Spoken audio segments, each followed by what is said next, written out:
Right, I want to do section 10.1 on the foundation course, page 124 and 125, plotting straight line graphs. Now, I've done one for the higher course back in there, chapter 6. So what I'm going to do is have this as a little introduction to say, keep running with this video because I'm going to merge this with the higher one, and just basically it's the same question. We look at question 5 on page 125. It's also the higher question 5 on whatever page it was originally. So this is what I'm doing, just so you know, is question 5 located on page 125, and as soon as I stop this video the other part of it should run normally, and just watch that and that will do great for grade C.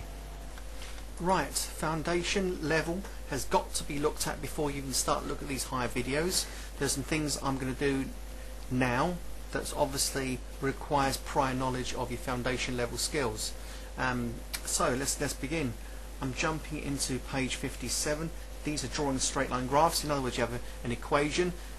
You substitute some x values into the equation, work out the y, get the coordinates, plot them, you get a lovely straight line.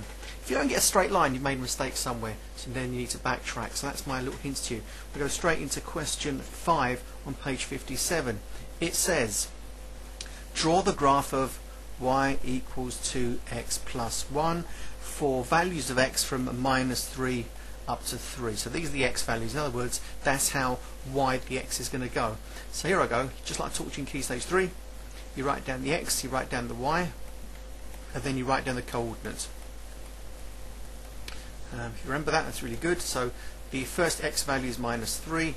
Let's substitute -3 into that x value right there. So we've got 2 times -3 plus 1 makes what? So 2 times -3 is -6, plus 1 is -5. So we've created the point -3, -5. Just put that little bracket there. In fact, let's just make some separating lines here so we can see what's going on. Should be right. We'll have one there, we'll have one there, and that should be fine. Go across here, be alright. Alright, so that's that. We're now going to do -2. We're going to go from -3 up to 3. So we want 2 lots of -2, which is -4, plus 1, because it says so. So -4 plus 1 is -3. So we've created the points -2 for the x and -3 for the y part of the coordinate. Now you go -1. 2 lots of -1 plus 1. Well, that's going to be -2 plus 1 is -1. Gives us -1 and -1. Alright. Now we start with 0. Well, 2 lots of nothing plus 1 is 1. So we create the point 0, 1. Start substituting the 1 in. 2 lots of 1 plus 1 makes 3. I've got the point 1, 3.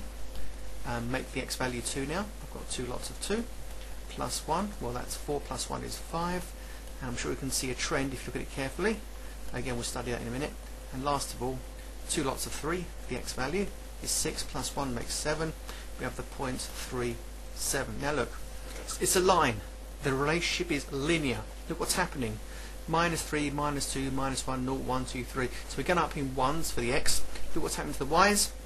-5, -3, -1, 1, 3, 5, 7. It's going up in 2s.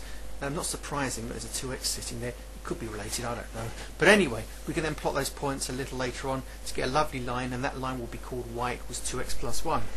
Then says on the same axes, draw the graph of y equals, let's stick it down here, I've got y equals 1 minus 3x, and it's for the same range of values from -3 up to 3.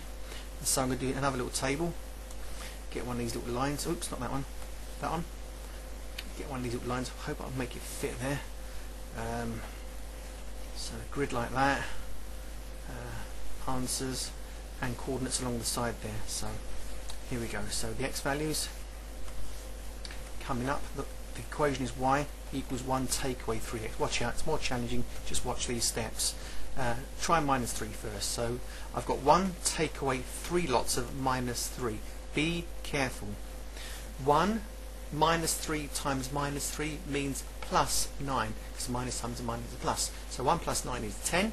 I've created the coordinates -3, 10. Alright? So coordinate there, good enough. Now -2. 1 take away 3 lots of minus 2. Notice the 3 is not going to change, it's 3x. We're just changing the x value each time. So minus 3 times minus 2 is plus 6. 1 plus 6 is 7.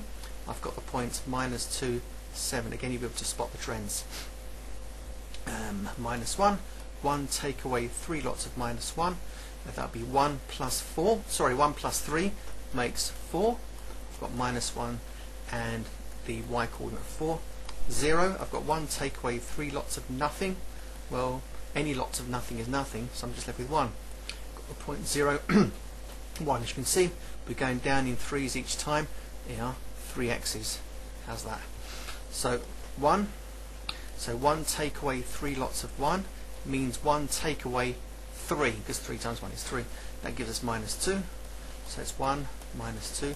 And look, 1 take away 3 takes it down to minus 2. I know we're right, so you can always check it like that.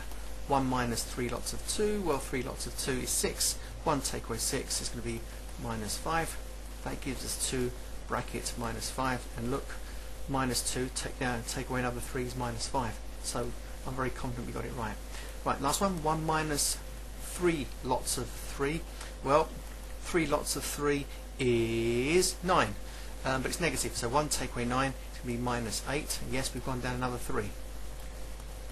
So I can now go and plot these on the other side. Could take me a little while though, because it says B on the same axis. Draw the graph of that one. Yep. And write down the coordinates of the point where the two lines cross. Well, I've got to plot these points, haven't I? Now I'm going to cheat a little bit. Since I've got all these coordinates correct, I'm probably going to plot just the first point and the last point. And as you know, that's the minimum requirement to get a straight line. So I'm going to plot minus 3 minus 5. Right, minus 3 minus 5 is exactly there. So there you go. And the next one is 3, 7. So that's that one.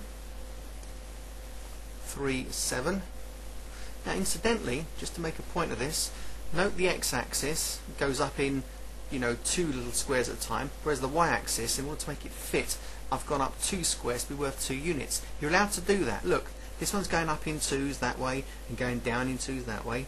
That's consistent. Whereas the x-axis is independent. I can make any scale I want to, whatever's appropriate. So that's just gone up in 1's each time, but taking 2 squares for each unit. So that's allowed. So don't be worried by that. Now let me just join up that line in blue. Now hopefully this will work. No, no, no, no, no, no, no, no. I want it in blue. Right. That's better. It was a bit thick. Don't you ever do this in class all thick like that? Won't have it. Right. Let's go back. Now I want to plot points for this graph here. Y equals 1 minus 3x. I want to plot minus 3, 10. I do hope that fits. Minus 3, 10, 2, 4, 6, 8, 10. Yes, it's there.